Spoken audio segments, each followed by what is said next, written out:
شكرا أختنا هالة. God bless you, Dr. Honias. The continuation of the last question.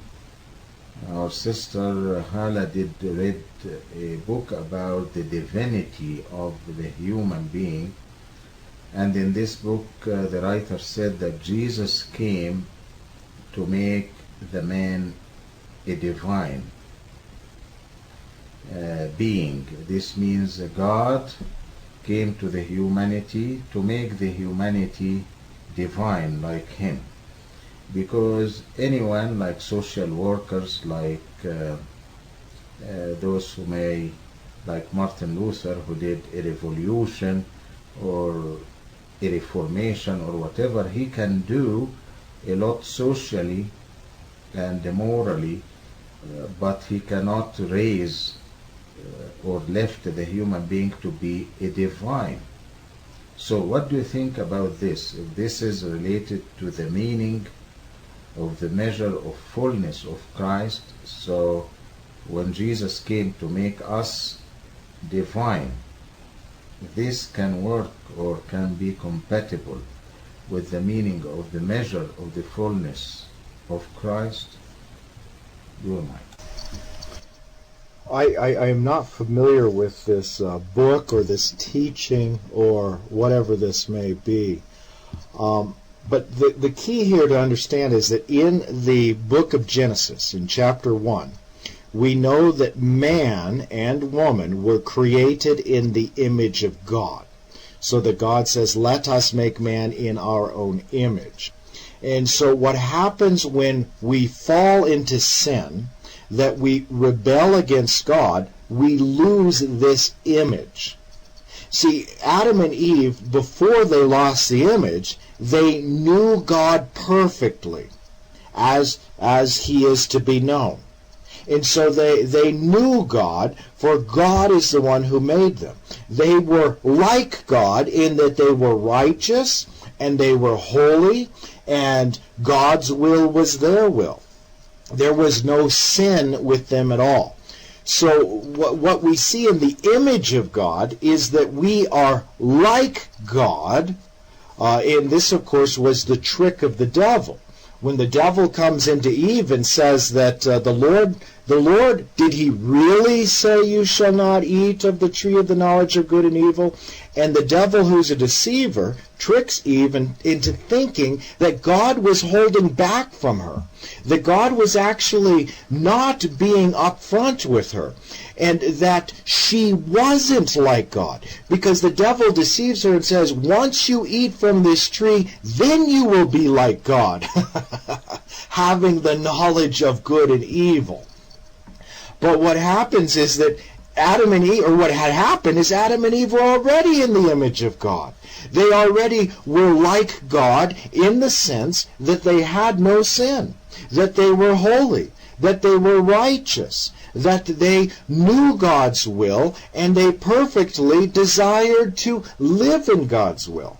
And so the whole restoration of this image is this renewal in which we are being put back into this image of God that we have lost. We have lost this image of God when Adam and Eve sinned.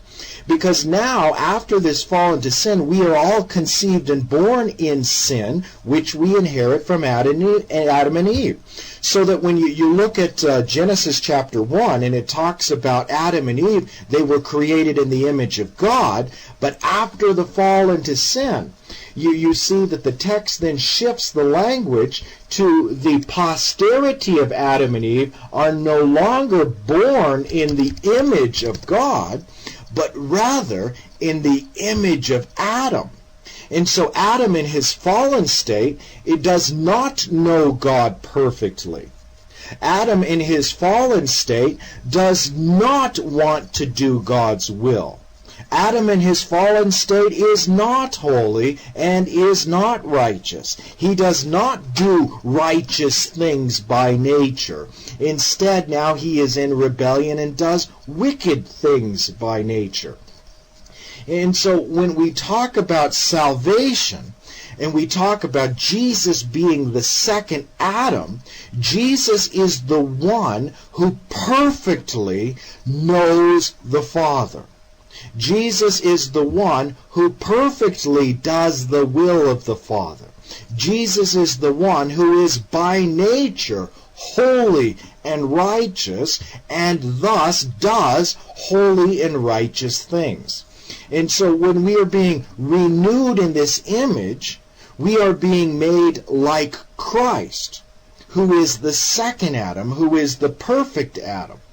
And so Christ himself shows us what the perfect man is. The perfect man has no sin.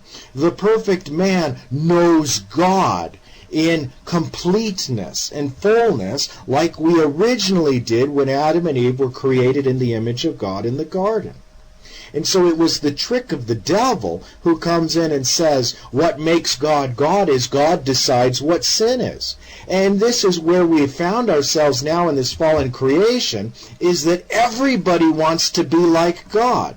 Everybody wants to be their own God, doing what the devil has tricked us, deciding for ourselves what is right and wrong, making ourselves our own God, the one in which we follow, the one in which we know, the one in which we obey, and we decide if this is a sin or if that's a sin. That's the trick of the devil. And so this renewal of this image goes back to creation. And so understand that it's not that Adam was a god with his own planet, for there is only one God. So when we're created in the image of God, we're not made into another God who is then a creator who then can make his own planet and then can have people who listen to his voice and obey him and pray to him and worship him. So it's not this idea that God makes us into God's in the way that he is a God who creates all things, for there's only one God. We are created. We are creation. And so there is only one who is eternal, which is God himself.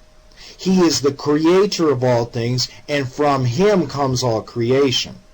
So when he creates us in his image, that doesn't make us eternal like him, that he is the beginning and the end, the Alpha and the Omega, the first and the last.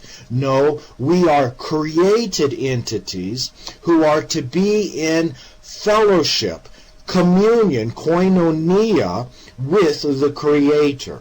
And so the restored image is tied to the restored communion we had with God in the beginning, in the garden with Adam and Eve. And so to be in that image, to be restored in Christ, is to be in communion with God, to be in God's presence, to perfectly know God, to desire to do God's will, to have no sin.